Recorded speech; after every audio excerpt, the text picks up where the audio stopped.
Flash Actu Ukraine. 3 points essentiels à retenir pour la journée du 14 février 2023. Côté combat, sur le front Est, les mercenaires du groupe Wagner progressent au nord de Bakhmout, mais le sud de la ville résiste.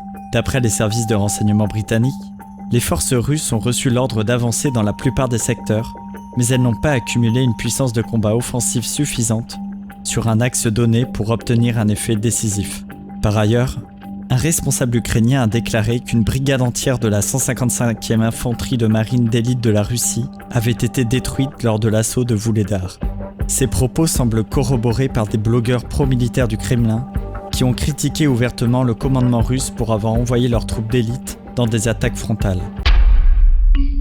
Côté soutien militaire des Alliés, les ministres de la Défense des pays membres de l'OTAN, le chef du Pentagone, Lloyd Austin, et le ministre de la Défense ukrainienne, Oleksiy Reznikov, se sont réunis aujourd'hui à Bruxelles.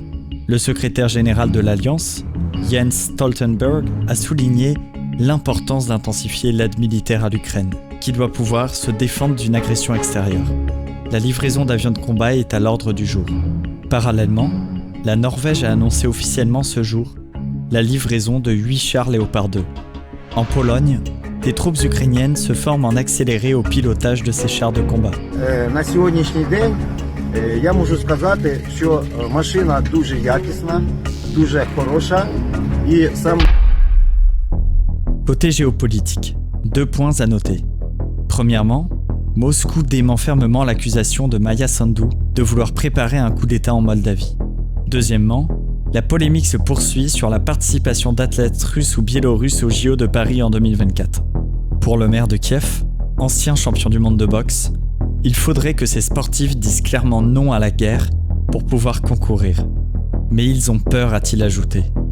Affaire à suivre, à demain.